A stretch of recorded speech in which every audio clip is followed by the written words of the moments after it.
right? We not having that. We want to build a community, forever. Kids win, we win. Period.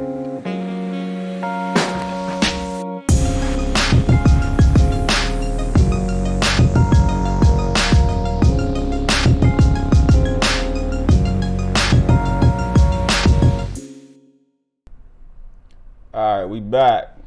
Classes in session. Welcome everybody to another episode of AM University. I'm your host, Antoine Miller. Got my man here, Jeff Burt. I wanted to bring somebody on that's well versed in the AAU world. Cause I'm still fairly new to it. I haven't been around it since I played in high school. And I had a very important topic, very important topic. But before we go on, just introduce yourself real quick, young man. How you doing? Thank you for having me, first of all. Jeff Burt, assistant coach at West Tech, BCIT. I've coached AAU on the boys side and the girls side, most recently the boys side. All right. Subscribe to the channel if you like the video. Like it, subscribe, share, all that good stuff. Comment below on our YouTube channel. I love a good debate. So yeah, do all that stuff, but forget all that right now. So Jeff, I got a problem with AAU. I need you to help me solve it. Okay. All right? I need you to help me solve it. These parents and kids, in my opinion, I feel they have no clue in reality what AAU really is. Like, they know what they supposedly see or what a president or a coach of an AAU team tell them it is, right? Which is, we all know the whole MO, Division I scholarship. That's it. We're going to put your kid in the best position to get a D1 scholarship. And that's the ultimate goal. And that's what every AAU in the country, all 25,000 of them, tell each and every kid that this is what's going to happen. But I brought you on here because you're well versed in the AAU world. And we need to figure this thing out, man. So the first thing I want to ask you is, talk about the reality of AAU, money wise, the whole games. Talk about the reality for the majority of the kids. For the majority of the kids? Yes. The majority of the kids will never see a Division I program. The majority of the kids. There's 351 Division I programs in the country. I'm not really good with numbers and memory, so I put it in my phone. There's 351 Division I schools, 15 players per roster. So that's 5,265 spots, all right? There's 540,000 kids playing high school basketball in this country. 540,000. A little over 500,000. So there's no way every kid is playing Division I basketball. That's probably less than 1%. The number is less than 3% will play any level beyond high school. Any level, that's JUCO, Division III, Division II. 3%, 3 to 3.5% will play any level beyond high school. So if an AAU program tells you that they're turning your kid into a Division I player, that's probably not a full truth unless you are with one of the EYBLs, Adidas, or the Under Armour. If you're not part of one of those circuits, in all likelihood, on a circuit. Yeah, and in all likelihood, you probably won't go D1. I'm not saying you can't, but it's extremely difficult if you're not associated with one of those circuit tours. So, but what's going on, man? I mean, this what you saying, that ain't what they preach. Yeah, I mean, they selling a dream. They selling the dream. They selling a dream. They selling the dream. Yeah, I mean, now the problem is there's other schools. There's Division III and there's Division II schools. Everybody can't go to North Carolina. Everybody can't go to Kentucky. but somebody can go to Rowan. You know what I mean? Somebody can go to the College of New Jersey. So why are we selling this? Why are we? Everybody is Division I or bust. You never hear about Division III and Division II. That's what everybody aspires to. But there comes a certain point in time where you have to be, as a parent. So and wait, as a coach, hold on. Let me get because if they only inspiring to go Division I, that means they inspiring for the NBA. Which is a whole nother. I mean, I didn't do those numbers. That's what you're telling me. Yeah, I didn't do those numbers, but those numbers get even less. What is it, 30-something teams in the NBA? So, and then you competing with players from Europe. So, I didn't even go into those numbers. Whose fault is this? Whose fault is this? Because there's no stopping AAU. No, well, you can't first stop of it. all, I mean, there's AAU, but I don't even like to use the term AAU, travel basketball, because AAU is an organization that is virtually out of the picture now as far as recruiting is concerned. They have tournaments, but it's a travel basketball. But it's a business. It's a business. And like any other business, you cater to your customers' wants. Everybody wants to play Division I basketball. At least they think they do until they understand how much work has to be put in to play Division I basketball. Now, again, you know, me and you've discussed this. This is not the first time we discussed this. Everybody's got to get in where they fit in. You know, if you can go to a Division III school and play basketball, and that's where your talent level is, that's where you pan out at, is you're a Division III athlete, then go play Division III basketball. If it's Division II, go play Division II basketball. But everybody's not going to Division I. And you know, as you know, Division II can give athletic scholarships. But what you don't know is usually you don't get full rides for Division II because of the budget. So they split them up between more people. Division III, there are no athletic scholarships. So tell me why these, again, coaches, presidents, owners of these, I don't know, travel teams, AAU teams, why are they not explaining that? Why are they all selling the Division I dream instead of selling the reality? Well, I think a lot has to do with the parents, but and the organization, whoever's running the organization. If you're running an organization and you know that you don't have Division I players in your program, then you need to be realistic with those parents from the beginning. Like, listen, we're not Nike, we're not EYBL, we're not going to the Peach Fest. We're not going to be in Peach Jam. We're not going to be in Tennessee. So we're going to do the hoop group, and we're going to put your kid in front of Division II and Division III coaches and see what happens. You have to put the kids in the best position to be successful. And, it's not happening. Well, and then you get, as a coach, you have to ask yourself, why are you coaching AAU basketball or travel basketball? And it should always be, I don't care what level it is, actually, it should always be about the kid. The moment it becomes about you as the coach, then the kids are the losers. That's a good segue into something else I wanted to ask you, though. So should it be, because it is, right now it is, should AAU be more important than your high school basketball coach or team? It's an interesting question. I think about it a lot. Yeah. I'm not really sure. It should be more. I mean, we share plenty of bus rides with this very debate. I think it is, regardless of whether it should be or not. It is, but should it be that way? From a standpoint of exposure, it has to be.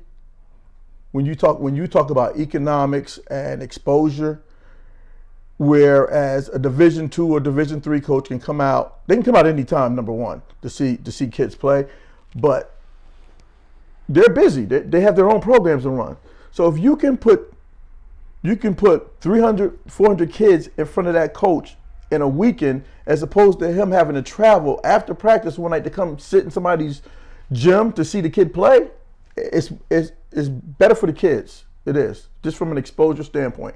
Now, once the coaches, decide they want you, then they'll start to come to the games. But that initial meeting in that AAU format or travel basketball format, it works for coaches and it works for players.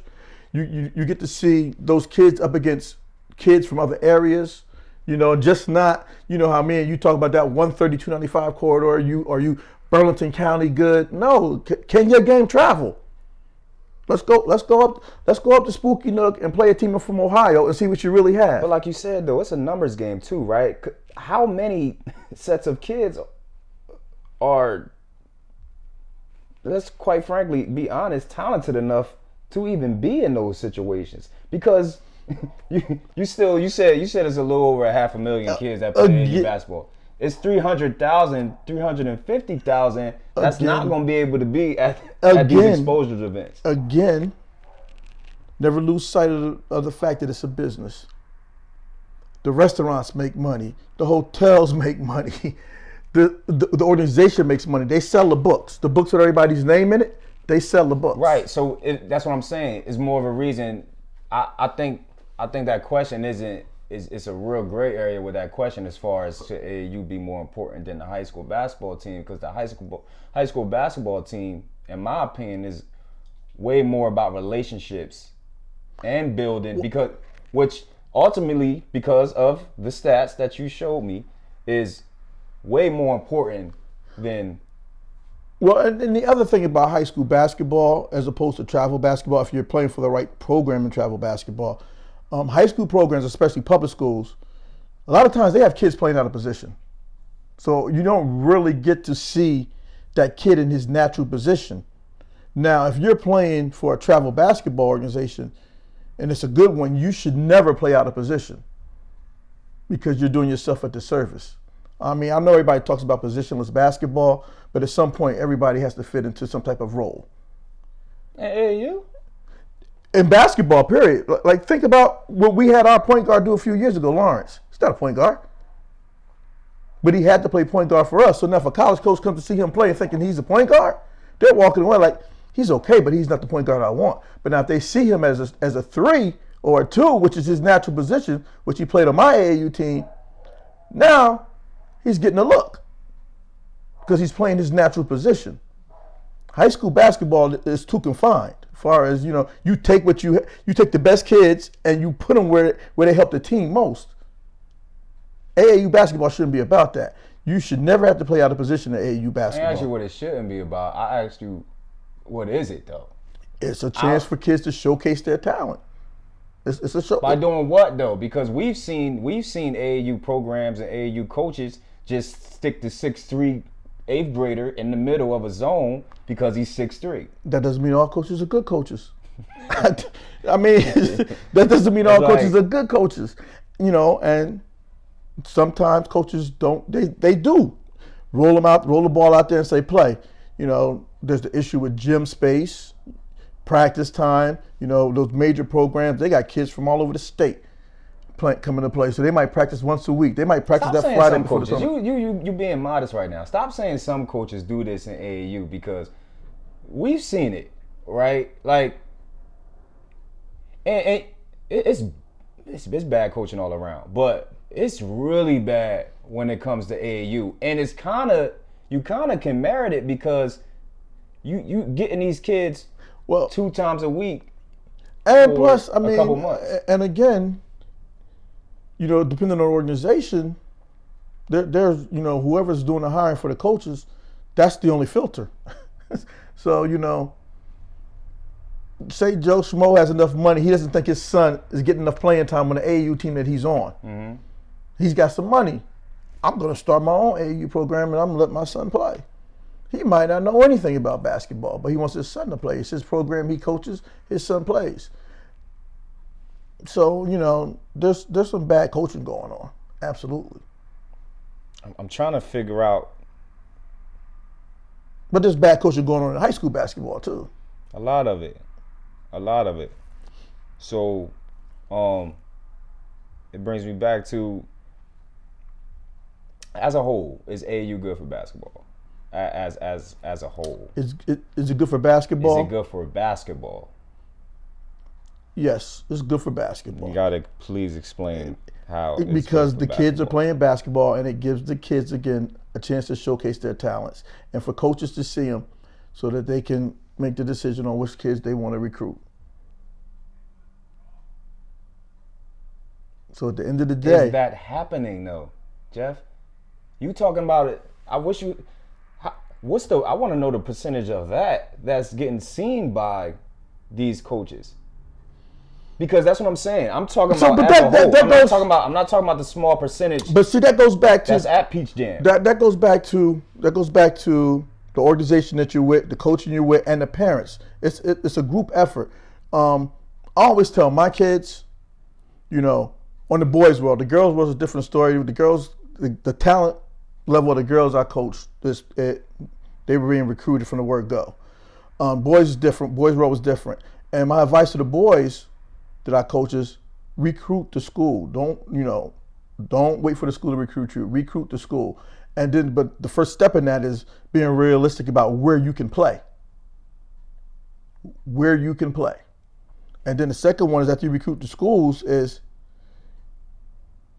in the decision-making process, for me, I tell our kids, go where you want it. Go where you want it because there's more likelihood of you being successful because they want you as opposed to pushing down the door to get into somewhere where the coaches are not necessarily enamored with you. So from your standpoint, basically what you're saying is parents and athletes have to get more informative. They have to. It's your future. Because if you leave it up to AAU as a whole, they taking all that bread. Yeah, well, and the thing is, all that the bread. thing is, a coach has 15. Our AAU team has 10 players, 8 to 10 players. He most coaches work. It's not a full. They have a full-time job. They can't really get it out there for everybody. Do the tape. Tape the games. You got to tape the games. Nobody wants to see a highlight tape. Are you going to put yourself looking bad on a highlight tape? No, that's not showing. That's not a true representation of who you are. But you have to meet with your guidance counselors to make sure that you're getting your core credits. Tape the games. Recruit the schools. Make sure that find your major. Then you locate the school that has your major that's good in basketball that you may be interested in. Take care of the geographics, and then you start telling that school, hey, I'm going to be here. You write the coach. You can always write the coach any time of the year. You can talk to the coach, email the coach. Hey, I'm so-and-so. I play for so-and-so high school. I play so-and-so AAU program, travel basketball. We'll be in Spooky Nook this weekend. I'm interested in being a scholar athlete. Make sure you say scholar athlete because if you don't get it done in the classroom, none of this matters. And tell them you want to come see them play. They want you to come see them play. And they'll come. They'll come. And it's easier to do that than saying, hey, I play for West Hampton Tech. Come see me on Thursday after your practice. It's just the way it works. Having this conversation, for real, the only thing, I think everything that you're saying, for the most part, it takes care of itself, right? But I just keep thinking about the majority of kids that can't play college basketball at all. And right? then you have those kids, and you have that realistic. Because for real, what do you do with them? Because guess what?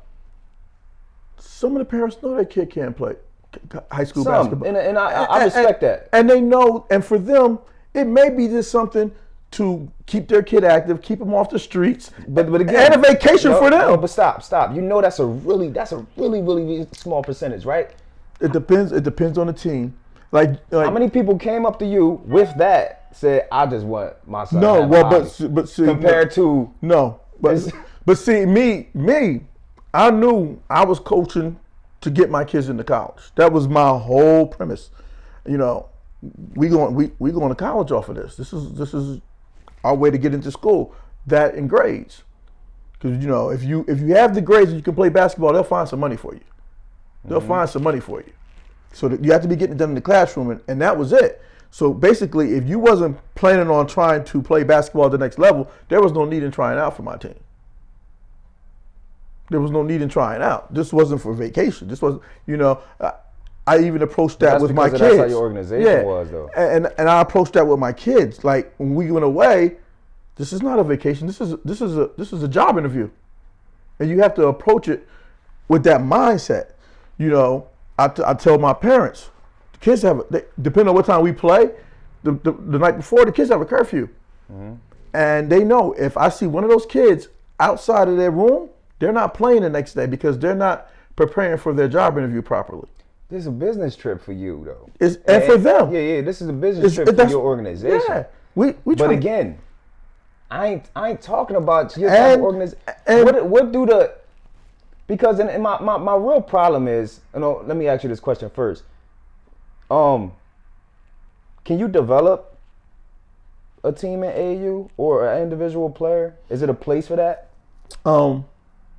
What I found successful for me is that I took a group of kids from 5th grade through. So it allowed me to develop them and as a team and as players. We beat teams we had no business beating. We were competitive against teams we had no business being competitive against. But it was because we played together. My core group of kids had played together for so long. I was able to keep adding on as they got older to their skill set and to different philosophies of basketball. Right. But if you bringing kids in and out every year and you're not a high profile, you're not bringing in high profile players, it might be a little difficult, as you found out yourself. Yeah. So, and again, it just goes back to being really honest, and use your term, brutally honest with the parents about how good their kid is. And being brutally honest with the kids. And I think some coaches, because they're scared the kid may lead an AAU program or whatever, they're not always honest with the kids. And you have to be honest with the kids. I've never promised a kid a scholarship. I will give you the tools and the skills and the drills to practice to get better as a player, and I will put you in a position to be seen by college coaches. The rest is up to you. The rest is up to you. And I've watched a lot of bad AAU basketball. And I've watched a lot of good AAU basketball. And at the end of the day, like I said, this comes back to whatever the parents and the kids' expectations are. But as long as the coaches are honest with the parents about, hey, I want my kid to go to Michigan State. Well, your kid is 5'2" and slow and can't shoot a jump shot. Your kid's not going to Michigan State. So what do you want me to do with that? What? You got a son that played basketball. I have kids yet, but they can't really be serious when they come up to a coach and say these things. They can't. Jeff. They're backing their kids' dreams, and there's nothing wrong with that. But at a certain point, you have to look at it and say, okay, there's a good chance this may not happen. There's a good chance this may not happen. You think? I did it with my kid. I knew my kid was, about 5th, 6th grade, maybe 7th grade. I was like, all right, he doesn't have the build or the athleticism to be a Division I player. I don't want to shoot anybody's dreams down. I really and don't. That's what people get. They say you're a dream killer, and you don't want to be a dream killer. But do yourself a favor. Go see a high school that has Division I players on it. And then come back and talk to me about you want to go to Michigan State. Go do that first. But then it's your fault as a coach. Either way, if they don't go to Michigan State, or you say the honest truth, it's your fault as a coach. I'm willing to carry that weight. Absolutely. I'm willing to carry that weight. Absolutely. That's my job as a coach. I'm willing to carry that weight. Absolutely. We got Camden down here. I think Hadfield had a couple of the big guy went D1, right? Yeah, I believe so. I think he went to Purdue. And point guard went to IUP. Yeah, so go see them play. Well, they're gone now. Camden has some Division I players still on their roster, and look at the athleticism and the speed and how hard they play the game. If it wouldn't have been for COVID, Camden wasn't going to lose a game in this state this year. Can you say those stats again, please? Let me bring them up. 540,000 kids are playing high school basketball in the state of New Jersey. There are 351 Division I schools with 15 people per roster, which roughly is 5,265 spots. And you got to remember, they're not refilling those spots every year, all those spots. You might lose 2 or 3 seniors, and 2 or 3 might opt out to leave early. So let's take Rutgers. I don't know. I'm just using Rutgers because we're in New Jersey. Rutgers might only be recruiting 3 players this year. They only have 3 scholarships to give out. Seton Hall might have 4. So it's really not even those. Yes, numbers. those numbers are even lower. Seton Hall might have 3 or 4 players, losing. So that's, I don't know what Riders' numbers are. Those are 3, I think there's St. Peter's too. There's 4 Division I schools in New Jersey. There might be more, I'm not sure. But, so if you take that down, there might be 10 scholarships in the state of New Jersey for Division I players. In one recruiting class. And this is why what you said, the honesty part, because if you don't tell them, I don't think nobody will. If we don't tell them, I don't think nobody will. I don't think they understand what goes into playing Division I basketball. I've seen, and the reality of it is, you can work your behind off and still not get there. Not in basketball. And still not get there. I've seen kids give their everything. I believe you could do that with football. Yeah. I've seen kids give everything they have, and at the end of the day, it wasn't enough. Now, it might have been enough to play Division II or Division III, but it wasn't enough to play Division I. And I've seen kids work their tails off and not be able to play at the next level. And they could have did everything right. They could have, I saw you had, talked about trainers. You had a trainer on. They could have had their trainer. They could have ate right, worked out, and it just wasn't in the cards. Basketball is different, man. It's a different animal. Basketball is different from every other sport, in my opinion. It's a different animal, and you can't cheat the game. If you're not working out and getting better, it's going to show. How many times have we talked about you came back the same player? But you want to be Division I. You still want to be Division I. When you left, you could. When the season ended, you couldn't dribble with your left hand. We told you in the exit interview for the season that you needed to get your left hand stronger. And come the last weekend or third week in November the following year, you still don't have a left hand, but you want to go D1. I tell everybody, a lot of these kids have D1 dreams with D5 work ethic. Like, was we like this as kids? I don't know, but we didn't have all these avenues. Like, there's an AAU team around every corner. But to your point, should there be all these AAU teams? Now that is a no. There shouldn't be this many AAU teams because there's too many kids that can't play basketball basketball. Let's close out with this. What advice would you give a parent looking for an AAU program? The first piece of advice I would give is be a true evaluator of your kid's talent versus to what they think they want to do, and do your research, do your homework, find out what tournaments they go to, who's the coach of the team, what's the coach's resume, those are definitely factors that I would definitely look into if I was a parent. And then, because for most AAU programs, there's some money involved. You had that conversation with your kid. I'm going to back you, but you have to be all in. Right. You have to be all in. Or nothing. You have to be all in. Well, we ain't doing it. No, we're not doing it. And it goes for anything, but basketball especially, because it's just not basketball. There's the diet. There's the weightlifting. There's the personal training. Hey. You don't like what Jeff's saying about AAU? Come here, boy. So it's not just basketball. It's not. There's more components to being a great basketball player than just playing basketball.